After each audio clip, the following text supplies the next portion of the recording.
generation of entrepreneurs, founders are known for many things. However, a few are known for their patience, grit, and frugality. Hi, this is Pallavi Goel, and today we are here for the season 3 of Rise of India's Digital Economy, powered by ETRetail's E-commerce and Digital Native Summit 2025. And today we are here to meet one such founder and deep dive into his 18-year-long journey. We today have with us Mr. Aloke Bajpai, the co-founder and CEO of Ixigo. Let's dive in. Hi, Aloke. Hi. Thank you so much for joining us. This series is called The Rise of India's Digital Economy. And what better than a founder who has had this amazing 18-year-long journey, right? Sure. Started in 2007. Yes, right? that's What right. a journey it has been. It has been quite a journey. But you know, Alok, when I started prepping up for this interview, I was talking to a lot of people about what Alok is like. Talked to us a little about him. And some qualities came up. One of them was problem solving. They said he has a knack for that. In 2007, when you started back with a problem statement, Right. how do you think that problem itself has changed today? As someone who has almost 2 decades of experience in that, how do you look at that problem itself? So when we started in 2007, the internet was very nascent and most people who were online were actually flight searchers or flight bookers, and we were trying to build a site that allowed them to find where the cheapest fares were. So we launched as a flight meta search. So Ixigo was just a website. There was no apps, there was no mobile phones back then, right? But as the market evolved, I think the companies evolved quite a lot along the way. So I think we've been naturally problem solvers, trying to understand the pain areas of travelers and identifying those use cases where we could help travelers out in either making their entire trip planning more efficient, or even helping them during, before, and after the trip. Very interesting. You used the word help. Whenever we talk to digital first companies, there's one big challenge, I think, which everyone has faced, that how to build that consumer trust. Right. Because for you, especially, you operate in a category which is competitive, yes, but highly unorganized, right? We all know that one guy who can get us train tickets even in Tatkal, right? So how did you approach trust building for your customers on a very product level, on a very customer support level? So I think at Ixigo, we've never been that obsessed about just selling tickets. It's always been about how can we help a traveler across all the problems that a traveler faces, right from the time they start thinking of a trip to the time when they're planning and then booking. And in that sense, I think if you think of the category, right, travel is an experiential category. It's not just about buying a ticket. It's actually a lot more than that. And people have these points of failure along the way. You reach a train station, you figure out your train is delayed, and then you're stuck there for 3 hours. It's not a great experience, right? Or if you're taking a flight and your boarding gate changes and you're not aware about it, you might be rushing last minute, to figure that out. I think as a company, we've cared about these things, and therefore we've spent disproportionate time building products that actually may not even be related to buying a ticket, but ease that entire experience end to end, because we've been extremely passionate about building the right customer experience. And I think that's what sets us apart from everyone else in the space.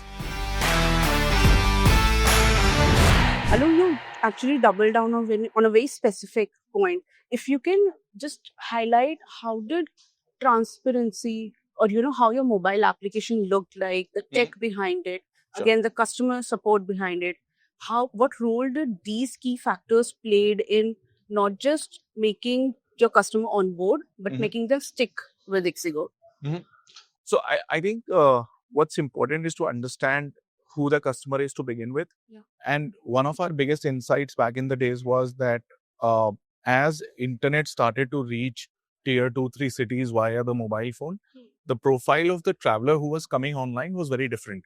So you see, most OTAs in India were actually just replicating the Western model of launching a flight booking website and then trying to monetize from hotels. But we took a slightly different approach, and we said that, look, if only, and back then it was 3% of the overall population that was actually booking flights. Like today, that number is 4% plus slightly above 4%. But if that's that tiny a population is actually booking flights in a country, I think if you want to be the largest travel app, you have to care about people who are booking trains, buses, and many other modes of transport, right? Which for a market like India form the bedrock of travel in that sense, right? So that's why we were very obsessed about solving problems for train travelers to begin with. And as we solved them, we realized that the rabbit hole goes very deep. So it was not just one problem. We started first with the PNR confirmation problem because people would get waitlisted tickets. They wouldn't know whether the ticket would confirm, when they would confirm. They would go and check again and again. So we built this PNR prediction engine back in the days. Over time, then we figured out the next problem worth solving was how delayed is the train. And again, the best way to solve it is by using the location of our own users and telling others where the train actually is right now based on the location of the phones that are actually sitting inside the train. So by doing these nifty products, right, we penetrated the market very deeply and got a very large user base over a decade. And it was only in 2017-18 that we started looking at how to monetize this. So for the first 10 years of Ixigo, we had been building the right products, scaling up our user base, but we didn't have much of monetization going. No, that highlights the patience you guys had, and this takes me back to a very important question. If we exclude the last 2 years, before that, we were sort of looking at an environment where we were looking at growth at all costs, right? And yours, when you guys went public last year, yours was a journey which actually hailed being frugal and having that super sharp laser point execution. Talk to us a little about that approach, and especially when for the first 10 years there was no monetization model that you said. Yeah. No, so I think in that sense, we were very lucky that we struggled a lot in the early years to raise any capital at all. So our first round was back in 2008, where we raised about $500,000, and that was our seed round. And then the global financial crisis that just came in right after that. So for a couple of years, the financing market was dead. But we managed to survive that, and there's quite a few stories on how our employees sort of pulled together and said that, it's okay, we'll work on salary cuts and, help the company survive during that phase.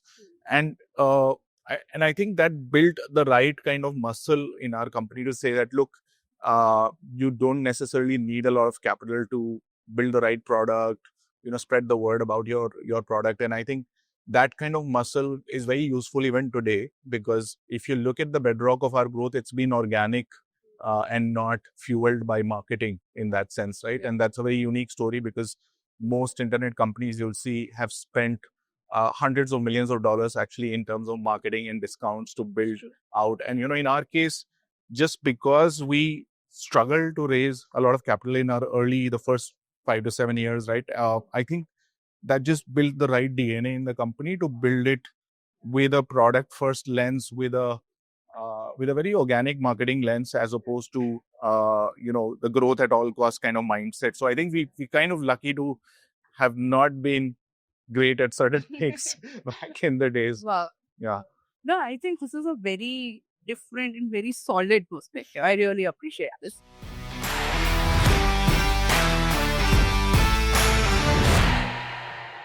Decent. Alok, we were just talking about, this entire growth at all cost approach.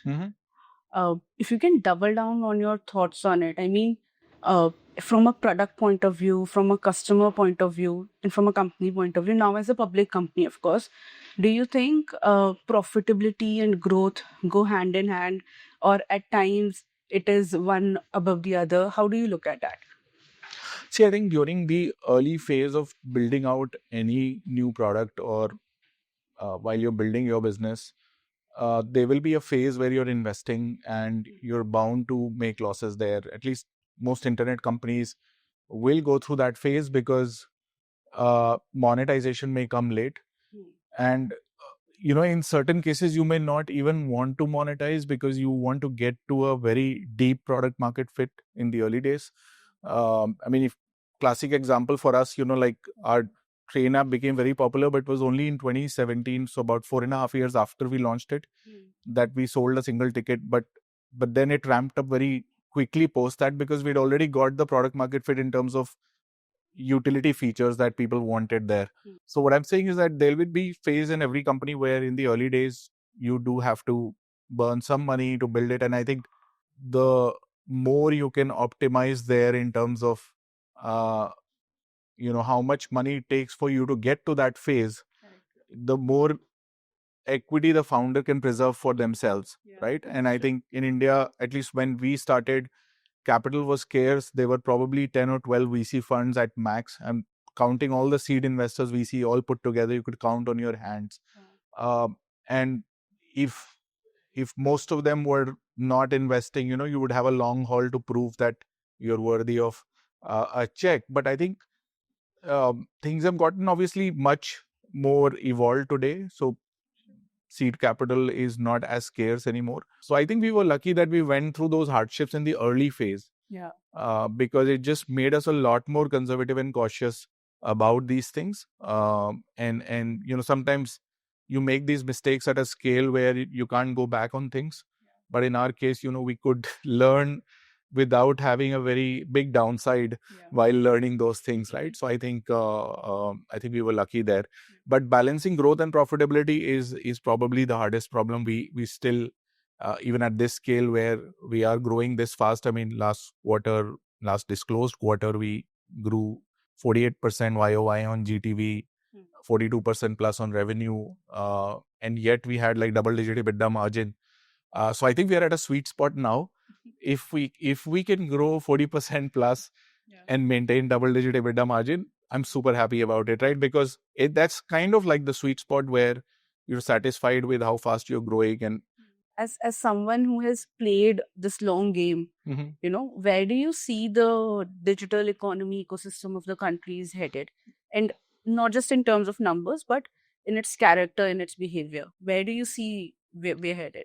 I think we're at a very good place in our ecosystem today. If you ask me, I mean, we have tons of role models out there. First of all, companies that have been built over a decade or two and who have strong fundamentals, some of whom are listed, some of whom are going to be listed in the next couple of years.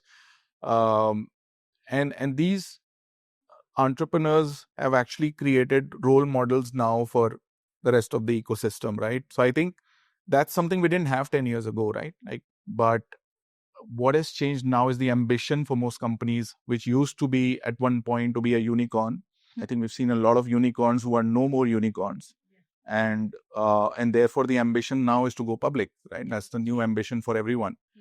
And I think it's great because going public is a great filter for having the right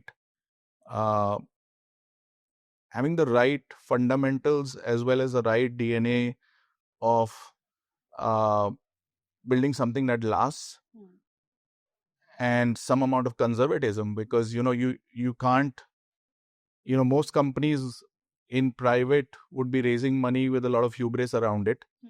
You can't have that when you go public, right? One of the signals that we've been talking for the last 2 to 3 years more aggressively is the opportunity in Bharat, right? And Ixigo, interestingly, started from the tier 2, tier 3 markets, while your competition did start from the metros, right? Uh, did you guys never think that, metros could give you that better unit economics, better revenues to at least begin with? Why take this bottom to top approach? Well, actually, it's the classical blue ocean playbook that if you have a bunch of competitors in what we call a classic red ocean, and in this case, the top 1% or the top 10% of the internet is who every company wants to go after, right? Because they have money to spend, mostly from the metros, but largely, people who are, the easiest to target also in some sense with the kind of media opportunities available. Although it's very expensive to acquire them, but companies believe that, spending money to acquire them is worth it because you can sell a lot of things to them eventually, right? So I think that's been the playbook for most companies that got built in the first decade, because it just made a lot of sense to go after those, right? But in the last 7-8 years, if you look at who the average internet user in India is, he or she looks very different from what it was a decade back, right? And it's someone from a tier 2, 3 town invariably. it's someone from the middle class and not necessarily from the upper middle spectrum.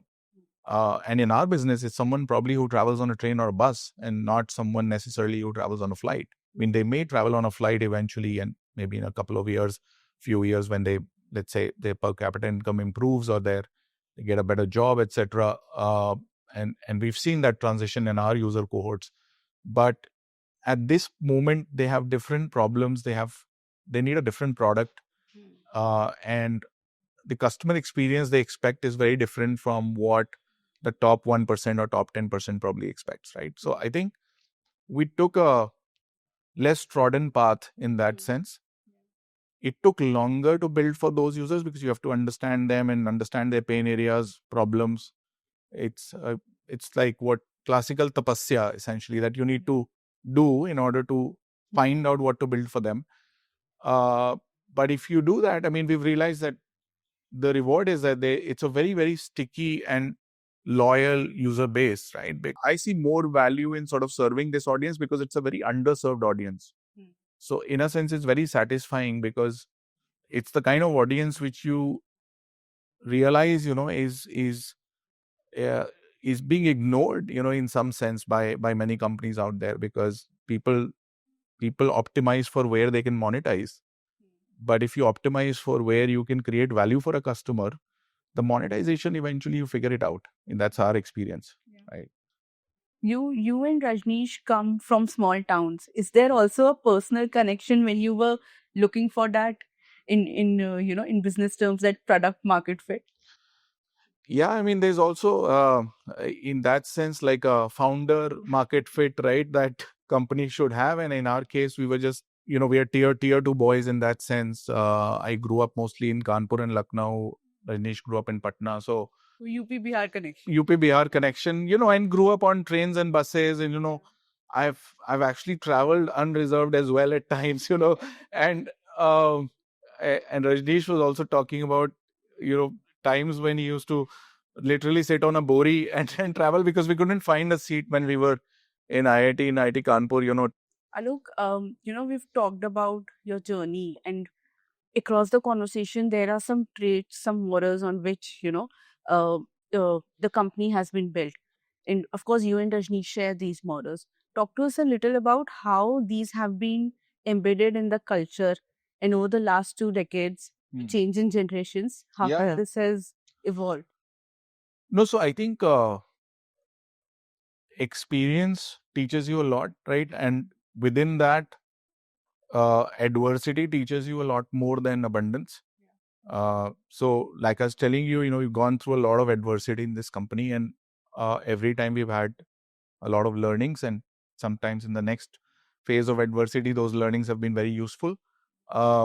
Because, back when we started, we were two naive 25-year-old boys who actually had not even run a spreadsheet simulation to see how big this can become. And, in that sense, if I look back as to what did we do right, I think we hired the right people, and we optimized for just getting like the brightest and most motivated people on the team, who actually, and more than the smarts, it was about had the right attitude, wanting to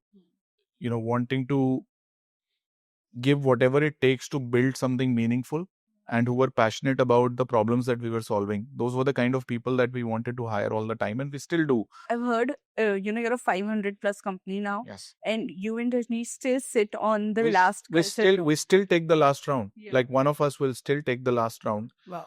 Because we think we are the cultural gatekeepers, right? And we don't want to let that role go for now.